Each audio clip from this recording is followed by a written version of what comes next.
మర్చిపోతున్న భాగ్యనగర్ ప్రజలు ముత్యాలమ్మ గుడి మీద దాడి జరిగిన సంఘటన భాగ్యనగర్ ప్రజలు మర్చిపోరన్నా. రక్షాపురంలో దేవాలయం మీద దాడి జరిగిన సంఘటనను హిందువులు మర్చిపోరన్నా.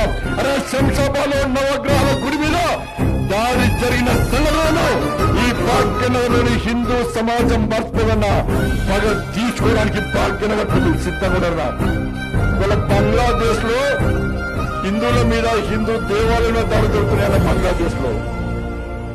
భాగ్యనగర్ లో హిందూ దేవాలయం దాడి జరుగుతున్నాయి.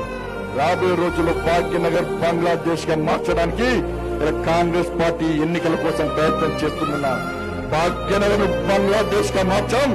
భాగ్యనగర్ ను భాగ్యనగరాన్ని అభివృద్ధి చెందిన భాగ్యనగరంగా ఉంచే బాధ్యత ప్రతి భారతీయ జనతా పార్టీ కార్యకర్తల విషయాన్ని ఈ సందర్భంగా ఈ భాగ్యనగర్ ప్రజలకు తెలియజేస్తున్నాం.